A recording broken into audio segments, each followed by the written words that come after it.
আসসালামু আলাইকুম রহমতুল্লাহি ওয়া সম্মানিত দর্শক, সামনে যে নির্বাচন আসছে বা চলবে এবং যদি সেটা হয়, সেক্ষেত্রে জামাতের হাতে খুব শক্তিশালী দুটো ট্রাম্প কার্ড আছে।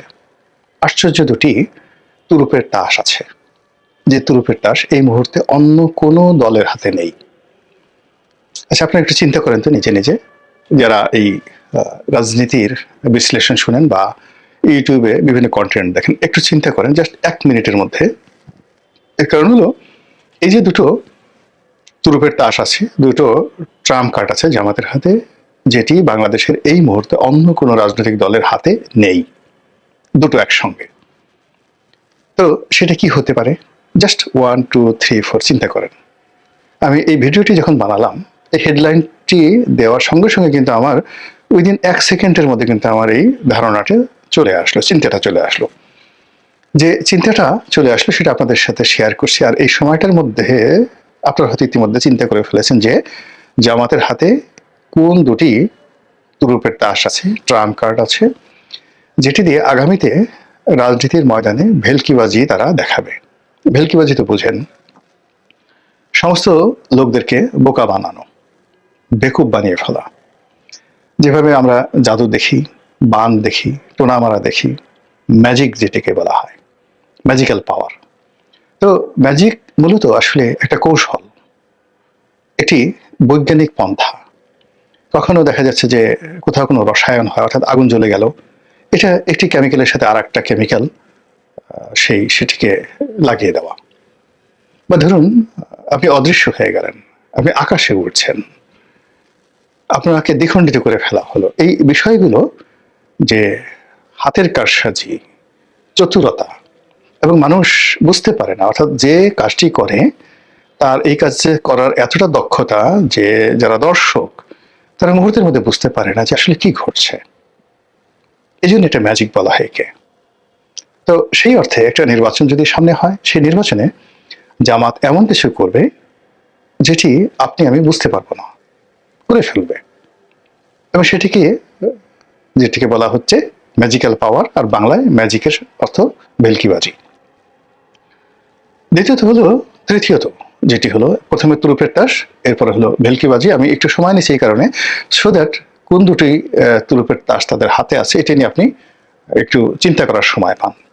তো তুরুপের তাস নিয়ে বলবো, ভেলকিবাজি নিয়ে বলবো, আর থার্ড যেটা বলবো সেটা হলো যে জামাত যে সামনে নির্বাচন যেটি করবে সেটি একটা ম্যাটিকুলাস ডিজাইনের অধীনে তারা এই কাজটি করবে, এবং that will B a new meticulous design. New meticulous design বললাম এই কারণে যে আপনারা জানেন যে গত যে বিপ্লবটি বা গণঅভ্যুত্থানটি, জুলাই আগস্ট আন্দোলনটি, এটির নেতৃত্বে ছিল জামাত। ডক্টর মোহাম্মদ ইউনূস, মাহফুজ, অথবা ধরুন জনাব তারেক রহমান সাহেব, বিএনপি, আরো অনেক দল এটার ক্রেডিট নেওয়ার জন্য, বা অনেকে তাদেরকে ক্রেডিট দেওয়ার জন্য যত কথাই বলুক না কেন, নিষ্ঠুর এবং নির্মম বাস্তবতা হলো যে এই যে আন্দোলনটি, এটিকে দানা বাঁধানো, এটিকে লালন পালন করা এবং এটাকে পূর্ণতা দেওয়ার জন্য যে একটা পরিকল্পনা, সেটি প্রায় 1.5-2 বছর আগের থেকে জামাত করছে। 2 বছর আগের থেকে, অর্থাৎ সে ধরুন 2024-এর আগস্ট মাসে যদি এটা হয়ে থাকে, তাহলে এটা 2022 সনের আগস্ট মাসে তারা এটা শুরু করেছে। আর এটার জন্য তারা যে পরিকল্পনা, সিদ্ধান্ত তারা নিয়েছে আরো অনেক আগের থেকে, 10 বছর আগের থেকে, মোর দেন 10 ইয়ার্স, যে তারা এরকম একটি কাণ্ড ঘটাবে।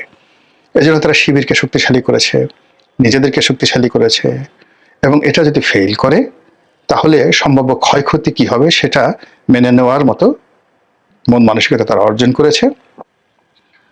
তারপর যদি ফেল করে বিকল্প কি করা যেতে পারে, এমনকি সশস্ত্র যুদ্ধ তারা করবে, এই ধরনের কথাও মানে তাদের মধ্যে ছিল। যদি তারা ফেল করে, তারা অস্ত্র হাতে যুদ্ধ করবে, গেরিলা যুদ্ধ করবে। তো এই যে জামাতের যে ম্যাটিকুলাস ডিজাইন, সেটা তো সফল হয়েছে। তো সেই সফলতার প্রেক্ষিতে যদি সামনে নির্বাচনকে কেন্দ্র করে তারা আরেকটি ম্যাটিকুলাস ডিজাইন করে থাকে, that will B a new meticulous design, নয়া ম্যাটিকুলাস ডিজাইন। এই 3টি বিষয় নিয়ে আলোচনা করবো। এখন প্রথমটাতে আসি। প্রথমটা হলো তাদের হাতে দুটো ট্রাম্প কার্ড একসঙ্গে আছে এই মুহূর্তে। প্রথম ট্রাম্প কার্ডটা হলো তারা সম্প্রতি মুক্তিযুদ্ধ নিয়ে রাজনৈতিক দলগুলো যে ব্যবসা করে, নিজেদের দলে কজন মুক্তিযোদ্ধা আছে, কজন বীর প্রতীক আছে, বীর উত্তম আছে, কজন মুক্তিযোদ্ধার সন্তান সন্ততি পরিবার পরিজন দলের মধ্যে আছে, এটি নিয়ে বিএনপি এবং আওয়ামী লীগ যে গর্ব করতেন, জাতীয় পার্টি যে গর্ব করতেন, এবং এটি নিয়ে তারা নানা রকম ন্যারেটিভ তৈরি করতেন, এই জায়গাটি জামাত ছিল একেবারে শূন্য, তাদের কোনো পুঁজি ছিল না। কিন্তু সাম্প্রতিক সময় তারা দলের মধ্যে হিন্দুদেরকে স্থান দিয়েছে, প্রার্থীরূপে মেয়েদেরকে তারা পছন্দ করেছে, এবং একেবারে নাম করা মুক্তিযোদ্ধা, বেশ কয়েকজন নাম করা মুক্তিযোদ্ধাদেরকে তাদের দলে তারা ভিড়িয়েছে। এটা তাদের একটা এক নম্বর তুরুপের তাস। এবং এই ধরনের মুক্তিযোদ্ধা যারা আছে তারা যখন জামাতের পক্ষে কথা বলবেন, জামাতের প্ল্যাটফর্মে দাঁড়িয়ে মুক্তিযোদ্ধার কথা বলবেন, এবং সেই প্ল্যাটফর্মে দাঁড়িয়ে আওয়ামী লীগ এবং বিএনপিকে গালাগাল দিবেন, খিস্তি খেবল দিবেন, তখন ওটা শুনতে যে কত মজা লাগবে। মানুষ দলে দলে সেই কর্নেল অলি গিয়ে যদি এখন জিয়াউর রহমানের বিরুদ্ধে বলেন, তিনি যদি বলেন যে মানে যেটা কর্নেল অলি আমাকে বলেছেন, প্রেসিডেন্ট জিয়াউর রহমান কর্নেল অলিকে উস্তাদ ডাকতেন, শিক্ষক ডাকতেন, টিচার ডাকতেন, তাকে উস্তাদ, সারা জীবন উস্তাদ ডাকতেন। তো ওইরকম তাদের সম্পর্ক। বেগম জিয়ার সঙ্গে কর্নেল অলির যে ব্যক্তিগত একটা সম্পর্ক ছিল, বেগম জিয়া তাকে অসম্ভব রকম শ্রদ্ধা করতেন জিয়াউর রহমান সাহেবের ঘনিষ্ঠজন হিসাবে, তিনি পারিবারিক বন্ধু ছিলেন। কাজে জিয়া পরিবারকে ডুবানোর জন্য, বিএনপিকে ডুবানোর জন্য কর্নেল অলির একটা প্ল্যাটফর্ম দরকার, এবং সেই প্ল্যাটফর্মটা যদি জামাতের হয়। দ্বিতীয়ত, কর্নেল অলির যে নির্বাচনী এলাকা, সেই নির্বাচনী এলাকায় জামাতের প্রাধান্য, ওখানে বিএনপি নেই। কর্নেল অলি মানে ওখানে দুটো কনস্টিটিউয়েন্সি, দুটো নির্বাচনী এলাকা, এই দুটো নির্বাচনী এলাকাতেই যাকে বলা হয় কর্নেল অলির নিদারুণ কর্তৃত্ব রয়েছে। এখন তার সঙ্গে যখন জামাত যুক্ত হলো, তখন পুরো চট্টগ্রামের রাজনীতি, কক্সবাজারের রাজনীতি, এর উপরে কর্নেল অলির একটা কর্তৃত্ব চলে আসবে। তার সঙ্গে সঙ্গে হিল ট্রাকসে, যেহেতু তিনি আর্মি ম্যান, আর্মির সঙ্গে তার একটা ভালো সম্পর্ক, মুক্তিযুদ্ধের তিনি অত্যন্ত গুরুত্বপূর্ণ একজন অধিকর্তা ছিলেন এবং চট্টগ্রামের মানুষ, ফলে ওই এলাকাতে জামাতের এমনি শক্তি আছে। আপনার সাতকানিয়া, চন্দনাইশ, এই সমস্ত এলাকাতে কর্নেল অলি এবং জামাতের যে শক্তি, ওখানে বিএনপির কোনো লোক দাঁড়াতে পারবে না। এবং আপনারা যারা ওই সাতকানিয়া ওই এলাকা চিনেন, এবং ওটা দিয়ে আপনার কক্সবাজারে যেতে হয়, এবং ওখানে যদি জামাত এবং কর্নেল অলি দাঁড়ায়, তাহলে কক্সবাজারের সালাউদ্দিন সাহেব কক্সবাজারে যেতে পারবেন না। অন্যদিকে এদিকে এসে যদি আপনি নোয়াখালী, সীতাকুণ্ড, এই কিছু কিছু এলাকাতে আছে যেখানে জামাতের আধিপত্য আছে, চট্টগ্রামে যাওয়ার পথে চট্টগ্রামের লোকজন মানে সেখানে একটা শহরে তাদের একটা শক্তি আছে। দ্বিতীয়ত, চট্টগ্রাম বিশ্ববিদ্যালয়। তৃতীয়ত, পার্বত্য অঞ্চলে তাদের সেই যে এই যে সাদিক কায়েম ঢাকা ডাকসুর ভিপি হয়ে আসছে, তো বান্দরবন, খাগড়াছড়ি, এইরকম গহীন এলাকাতে উপজাতিদের মধ্যে সেই জামাতের যে সাংগঠনিক শক্তি আছে, এটা শান্তি বাহিনীর চেয়ে কোনো অংশে কম নয়। তো সেই জায়গাতে কর্নেল অলি, মেজর আক্তারের মতো লোক এখানে যে আসছে, তারা মঞ্চে দাঁড়িয়ে যদি বিএনপিকে এবং আওয়ামী লীগকে ধুমসে গালাগালি দেয়, এগুলো শুনতে মানে মানুষ কি করবে, পালা গানের মতো সে শুনবে। বিচার গান যেভাবে শুনে, পালা গান যেভাবে শুনে, তারপরে ওই যে গাজীর গীত যেভাবে শুনে, এইভাবে কর্নেল অলি এবং মেজর আক্তার এরকম আরো 2-4 জন লোককে যদি জামাত বের করে, এবং যদি জামাত মনে করে শাহজাহান ওমরকে বের করে নিয়ে আসে, ব্যারিস্টার শাহজাহান ওমরকে বের করে নিয়ে আসে, তো এরা যদি বলতে থাকেন জামাতের মানে বিএনপির বিরুদ্ধে এবং আওয়ামী লীগের বিরুদ্ধে, এটা তাদের একটা নাম্বার 1 তুরুপের তাস। 2 নম্বর তুরুপের তাস এই 24-এর যে গণ অভ্যুত্থান, 24-এর যে আন্দোলন, এটা জামাত এবং এনসিপিকে বলা হতো যে জামাতের বি টিম, এনসিপি স্বীকার করেনি, কিন্তু এখন তাদের ঐক্য হয়ে গেছে, ফলে এটা প্রকাশ্য, ওপেন। তো এনসিপি, এবি পার্টি, জামাত, মূলত তারাই কিন্তু এই যে 24-এর গণ অভ্যুত্থানের আগের যে মূল যে কাজগুলো, গ্রাউন্ড ওয়ার্কগুলো, তারা কিন্তু এই কাজগুলো করেছে। এর সঙ্গে দেশি যোগ থাকতে পারে, বিদেশি কূটনীতিকদের যোগ থাকতে পারে, আরো অনেক কিছু, বাট মূল হলো এখানে জামাত এবং এনসিপি।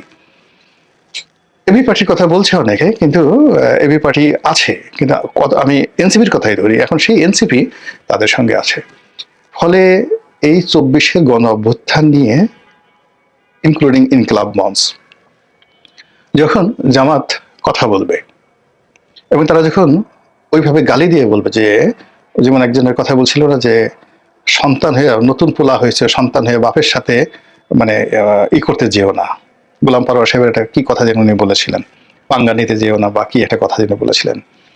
তো তদ্রুপ যদি বিএনপি নিয়ে, তারেক রহমান সাহেবকে নিয়ে, মির্জা ফখরুল সাহেবকে নিয়ে, অন্যান্য যে সকল মির্জা আব্বাস রয়েছেন, তাদেরকে যদি বলেন যে 24-এর এই যে গণ অভ্যুত্থানের প্রেক্ষিতে তারেক রহমান সাহেব দেশে আসছেন, খালেদা জিয়া মুক্ত হয়েছেন, চিকিৎসার জন্য বিদেশে গিয়েছেন, বিএনপি রাজনীতি করার সুযোগ পেয়েছে, বিএনপির নেতাকর্মীরা সব জেল থেকে বের হয়েছে, সবই 24-এর গণ অভ্যুত্থানের কারণে, এবং এই কাজটা জামাত করেছে, জামাতের দয়ায় এই কাজ করে, জামাতের কর্মের কাজ করে, কাজ করেছে জামাত, আর ফল খাওয়া তোমরা, এটা হবে?